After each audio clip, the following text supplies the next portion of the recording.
Hello everybody, good morning and welcome to the United Stand. Let's get straight into it. A 7-0 demolition job at Anfield. I want to talk to you, Ben Foster, about this. You've been beaten quite a lot in your career as a team that got relegated. This is one time where we can speak about it in a positive sense. What went wrong and how does that happen? Because you're sort of redundant in this because as a goalkeeper, you're not involved in why the team just capitulates. You can only take the shots. I mean, many people wanted to have a go at De Gea yesterday. Probably could have done better on a 2. But it's got absolutely nothing to do with him, why Liverpool are coming through wave after wave. How did that happen? And what is going on in the players' minds in that situation? Such a strange one. It's a worry, though. It is. It's a genuine worry. I think to know that they've got that frailty in them, that when the shit hits the fan, basically, that like people's heads drop as badly as what they did yesterday. It was so painful. I thought they started the game really well. You know, the first half an hour, 40 minutes. First half. Yeah, I thought United. Good, they're doing well here. This is going to be a good game. This, you know what I mean? Liverpool scored, and I thought a bit against the run of play. You know what I mean? Second half probably come out, this will be a good game. I was really excited for the second half. Could never ever have foreseen what actually happened. I think the bad start to the second half is what really started it. You remember when Luke Shaw passed one inside, somebody cut it out, and then whoever it was sliding back, I think it might have been Weghorst, got a little touch on it. That led to them. It was about 7 opportunities. Little opportunities. It out. Varane, Casemiro, Luke Shaw twice, Weghorst, Fred. It was just ridiculous. It was just sort of calamity of errors, one after the other. I think, you know what? I think they'd had a few pints at half time. It was like drunk football. It was horrible, and you could just see it going, oh no, oh no, oh no, oh god. And then to start the second half, when you've surely got so much optimism about getting back into the games, I think that is what started like the rest of the goals coming as well. But it was just the way that everybody's head dropped and body language. And this is where I think you need your captain to be the guy who's setting the example for everybody. The guy who goes, no, lads, rubbish, don't you dare drop your head. Or even if somebody's shoulders shrug, don't you dare shrug your shoulders, you know, keep it up, pin your shoulders back, pin your head up, and we'll all crack on and we'll all stick together. But I just didn't see that from our captain yesterday. I think Bruno was, his body language was, to be fair, a few of the players' body language. And that's the big thing for me. I can accept people having bad games. I can, Mark, right? We talk about people like Luke Shaw having a bad game and him having a bad game and him having a bad game. But it's the body language of the players that really does my head in. When you're a goalie or a manager or whatever and you watch and you see their body language, they do that, that's the bit that does me in. Well, look, Varane had a bad game yesterday, but it was him and Steve McLaren taking the players and ordering them to the away fans. So I think some people come out of it as having a bad game. Yeah. But not necessarily a bad mentality. I mean, you mentioned Luke Shaw there. There's a couple of times, I think at 4 or 5-0, where he just boots it against the Liverpool player. Yeah. And the corner kick's there, just boot it out for a corner. And I'm like, you know, obviously my reactions have gone a bit viral. There's a lot of United fans who are very, very angry. And I relate to that. I actually, this morning, listening to bloody TalkSport and everything, and they're going, oh, you wouldn't want to be a Man United fan going to school today. When I was at school, I'd have been the first one in the class. I'd have been, right, fucking come on, let's have it. You know, I'm not bothered because I'm not going to hide away when United lose a game of football. It actually makes me even more of a United fan because I'm like, but that's what you're talking about. If I'm losing 4-0, I wasn't lucky enough to play any standard of football like you, but if I was losing 4-0 at Anfield, there ain't no way my head's dropping. No. I'll get sent off. I'll do something and I'll be going mad at the players. Just show you care. Well, I think that's the bit. Yeah. Show you care, show the passion, run round even harder, even more intense. But like I said, when the body language drops from the captain and because apparently that won at 6-0, I don't know if you've seen it yet, where it's 6-0, Elanga gets brought on for Rashford, and there's a picture doing the round, a video doing the round of Bruno Fernandes just about to take kickoff, and he's kind of shrugging his shoulders and he's kind of gesturing almost to say, why haven't you brought me off? That straight away, when I see that, I just think, oh wow, that's not good. That is not a good look. If you're the manager and you see your captain doing that, oh wow, that's a problem.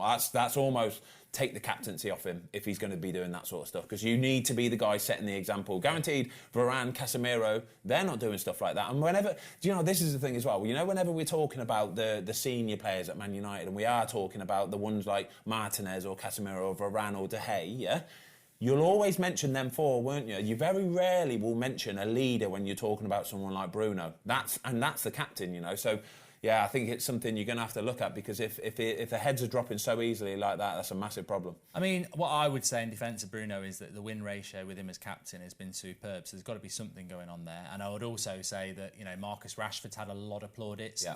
His face didn't look good when his body language yesterday as well was poor, but I hate that. I hate body language is worse than anything, mate, I promise you. Everybody else can see it as well, you know, and it's sort of like you want to just grab them sometimes and shake them and say, mate, just run around harder or more intense, you know, get yourself back in the game. You know, they say about sometimes players or clubs or teams are lucky, yeah?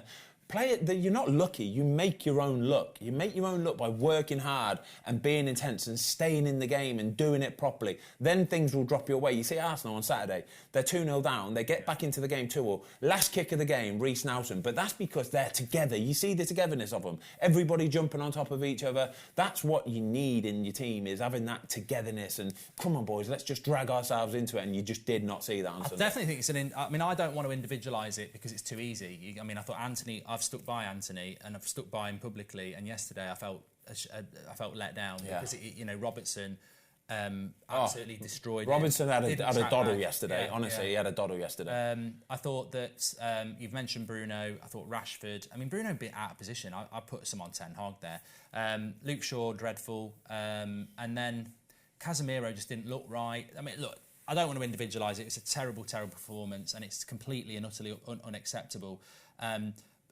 And I think that, you know, even one of the things that Ten Hag, I said yesterday, got wrong for me is that at 3-0, he takes Fred off, who wasn't playing well for McTominay, and 3-0 becomes 7-0. Yeah.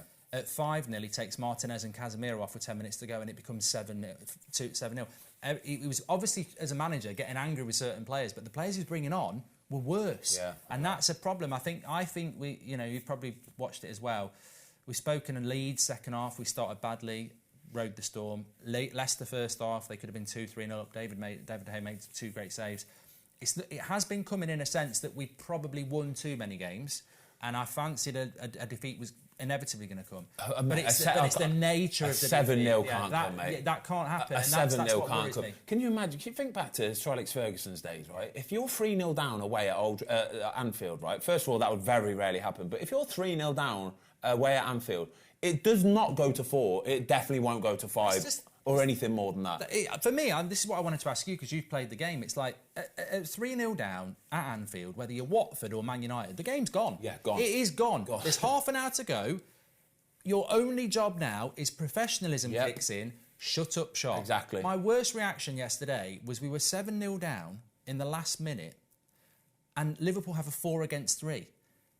Because we've had a cross and I've gone, what? Stop attacking! Just, you know, like Sideshow Bob, where all the rakes are there, and he keeps turning around and keeps hitting him in the face. Just stand still! Stop moving! Stop bloody attacking! You're making it worse. You're making it worse. Like, I mean, 4-0 would have been really bad. 5-0 would have been worse. 7-0 and still attacking. There's nothing that can come from attacking. Do you know what, as well? The worst thing is, not only were they attacking, but then when Liverpool break on them, they weren't getting back. They weren't getting back with any hunger or desire to stop it and stem the blood flow. Do you know what I mean? I've got so much respect for Ten Hag, because having done the Sidemen thing at a very amateur level, I mean, he stood there still with a straight face for about half an hour. I'd have lost. That's professionalism. I would have been absolutely. Do you know what I think's a massive problem is when you, like I say, when you go 3-0, right? You can shut up shop, right? Any club genuinely can. If you get the message across and it's clear enough as a manager and the players and the captain, you go, lads, stop it now. Just stay in. Don't you dare come out of your slot. Don't go attacking. Don't push up. Don't leave that space open, because they're just killing us now, yeah? Just do a Newcastle. Exactly. Just kill the game. Just stay here, right? And, yeah, it's not brilliant. And, you know, it's almost like you're succumbing to defeat. But sometimes you've got to have a bit of nous about you and a cleverness about you to go, we're away at Anfield. We're Man United. Look at all those fans there. If we carry on doing what we're doing, we're going to get absolutely pummeled. And can you imagine the bragging rights Liverpool are going to enjoy for the next however long now? This 7-0 will live long in memory, you know, live long in history. What is it? It's the first time in about 90 years, 80, 90 years since Man United have been beat 7-0. So this won't get forgotten in a hurry. That's the bit for me, is sometimes you've got to look at the state of game and go, nah, lads, that'll do. Just sit in here now, chill, kill it, 3-0, that'll do. Lick our wounds and go home. And the sad thing is, Ten Hag probably learned a lesson himself that he couldn't change it. Yeah. Every sub he brought on made it worse. Obviously, he wanted to change it because he wasn't happy with certain players. I mean, to be honest, you would have probably subbed about 8 of that team if you could have done. Yeah. And that's a concern for me because it just shows that, look, this team can win a lot of games. They've won a trophy. We're in the top 4. But there is still that area in the psyche of that team that when you're 2 or 3-0 down, they literally down tools. That's the psychology thing. It is. That's the mental thing. Like they can't dig in. Yeah. When the game's gone, they can't dig in. 1-0 down, there's a chance we can bounce back. But 2, you know, when a game's gone with half an hour to go, melt. That's that we've hit the sweet spot. That is, and we had that with Solskjaer. We had it at the start of the season. When it's 2-3-0, that team cannot dig in and just go like you've just said there. Yeah. Right, it's pride, it's professionalism. The game's gone, but we're going to pretend it's 0-0 and we're going to keep it 0-0. Their heads just completely go. It's a massive worry, mate. It is, because it's great when it's all going well and everybody's popping and, you know, everybody's smiling and everybody's passing nice and it just works. Like sometimes football goes like that and it just works. But the majority of the time it won't go like that, and that's when you find out what your team is really about, and that's what I think we all saw yesterday. We saw a side, it's almost like the mask slipped a little bit. Do you know what I mean? The mask slipped a little bit and you got to really see the underbelly, the bits and bobs behind the scenes that you go, oh, is that what they're like behind the scenes? Well, it'll be interesting, won't it, now? Because obviously last season there was a lot of backbiting, there was a lot of this, that and the other. You can imagine, you know, I mean, let's name names. Bruno was there last year, Rashford was there last year, Harry Maguire was there last year. He might be sat on the bench going, why am I not getting a chance? They've just been beat 7-0. Yeah. I mean, for me, that's what I was going to say next. What next? Because despite the 7-0 defeat, there's 7 players that I wouldn't go anywhere near dropping. Yeah. Even though some of them were terrible yesterday, I still think David De Gea, Luke Shaw, Martinez, Varane, Casemiro, Bruno, Rashford, those 7 players, there's still cups to be won. There's no point kicking those players out of the team. You've got to kick them up the arse, but I wouldn't... It's not like if you drop Martinez and bring Maguire in, that's a mistake. Yeah, I'm not. If you drop Luke Shaw for Malaysia, you drop Bruno for who? Sancho, who doesn't track back. You can't drop Casemiro. Rashford for who? They were all really disappointing, but the problem Ten Hag's got now is he also knows that he hasn't really got a bench. He's got 7 players and he needs more players in the summer. And that's what I was going to say. What do you do from here? But also, I can't come on here and you can't come in here and say, genius. He's a genius, what Ten Hag's doing. Because part of the genius is the fact that he's been getting results out of a team that's capable of what happened yesterday. We don't call Pep a genius every week because we go, well, he's got an open checkbook. We've been calling Ten Hag a genius because he's probably the limited resources that he's working with. I think the ones, like I say, the players there that you've just mentioned, those 7 or 8 players that you just mentioned, the ones who genuinely just had a bad game, it is what it is. You know what I mean? Like, it is what it is. You've been fantastic all season. You've just had a bad game. You've had an off day. It happens sometimes. But it's the ones... for me, the ones that he needs to have a conversation with would be Rashford and Bruno Fernandes, just for their body language alone, especially Bruno for me, because if you're the captain, you can't do that. And it'll be interesting to see how them 2 players that I've just mentioned actually deal and respond to that criticism, because any manager worth his salt will pull them 2 players, I guarantee it. Like, they will, especially the captain. Like, the captain is the first player to get pulled. So today, tomorrow, whenever they're back in training or whatever, Ten Hag will have to have a one-on-one meeting with Bruno and he's going to show him some clips. He's going to have this all edited up and clipped up and he's going to go, right, look at your body language there. What do you think when you've got these younger players looking at you doing that? What do you think? It's an easy win. Yeah. What example do you think that sets to them and to the fans and to the millions of people watching home? What example do you think it sets? And it'll be interesting to see how Bruno responds to that criticism, because sometimes you'd like to think, professionally, you'd go, yeah, I understand that shit from me. I won't do it again. I'm really, really sorry. And sometimes you can learn from it and you can get better. But sometimes when it's sore and you've just lost 7-0 like they have, that's when some people get their back up and they'll go, no, bollocks. Look at him. And that's what happened last year. That's the finger pointing. That's when finger pointing starts to happen and a rot can set in. Genuinely, it can be really, really bad. But what next for Man United? Obviously, we've got some difficult fixtures coming up. Obviously, Real Betis first of all in the Europa. I think that's the perfect game in a way because it's at Old Trafford, so you've got the protection. Yeah, for sure. And it's a big game, and also they're a footballing side. So in many ways, sometimes it'd be worse to be playing someone like Southampton and expect to win. You're going to get a challenge. Yeah. And then in the Premier League, you've got there's a few games coming up in the next month or so that they're tricky games. They are tricky games. The likes of Brighton and Fulham, I think Brentford might be in there as well. Newcastle away. Yeah, Newcastle. Like, teams that are actually in decent form at the minute. You know what I mean? I would hate to play Brighton at this moment in time. Then, for me, I think they could beat anybody, genuinely. I would worry if I was Arsenal, Man City. Doesn't matter playing them. Brentford, you always know you're going to be in for a tough match against Brentford. So it's going to be interesting now to see how they respond. But I agree with you. I think the Real Betis game next week is probably the ideal starter for it. At least you're not playing somebody who's really going to get in your face.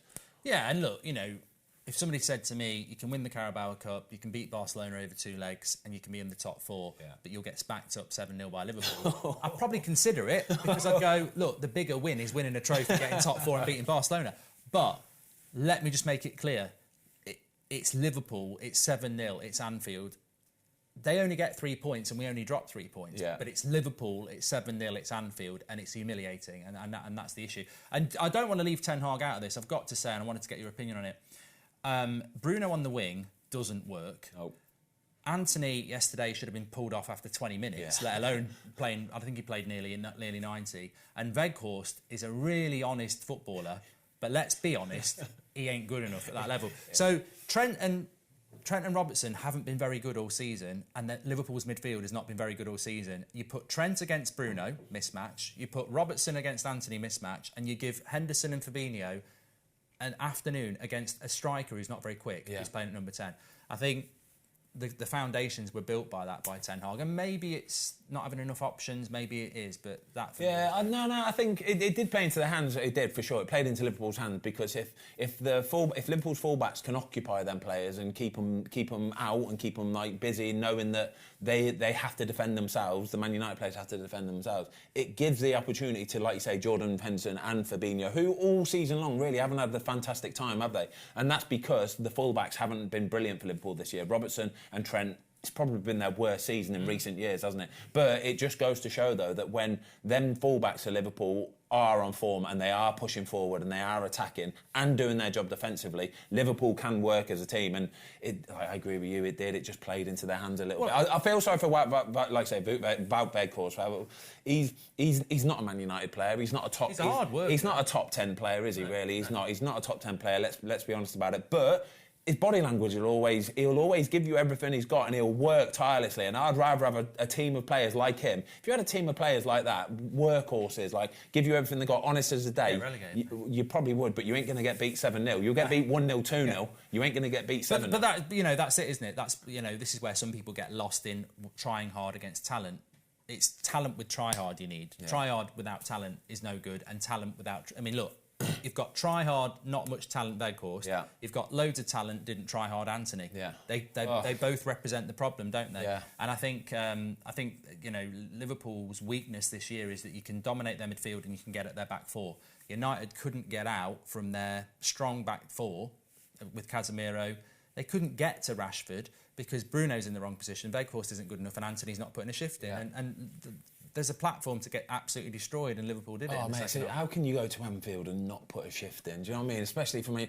For Man United, Liverpool away, even historically in the last sort of 10 years or so, is probably the most difficult game of the season, isn't it? I always dread it. Yeah. So you know that you've got to go, and the minimum you're expecting is everybody to put a shift in. I mean, a serious shift as well. Harrying and pressing and intensity. And you just didn't see any of it, and that's the worrying bit. Well, also, you've mentioned a few times when you've been smashed by Man City as a Watford team. It probably wasn't 1-0 Man City at half-time and became 7-0 in the second half. They lost the second half 6-0. No. Like that's the thing. We need to end this video. I mean, there's just no way of finding any solace in this other than we need it to be Thursday. Well, like you said, it would be so easy to just say, like, let's just forget about it. It's a one-off, it is a one-off. But no, I think everybody saw too many things go on, too many individual things go on in that game that are genuine causes for concern. And you can't just sweep them under the rug. You can't. You have to look at it and go, wow, like it's going to be so interesting to see how they respond to that. I agree with you. I think top 4 is still probably nailed on, and that's going to be, it's going to be fine. But we saw too many things that it's just not right. Well, it's like Formula One's back, isn't it, this weekend? And like if a Formula One car, when it's in first or second, it always performs well. But then the odd race where, for whatever reason, it drops down to 5th, it doesn't hold 5th.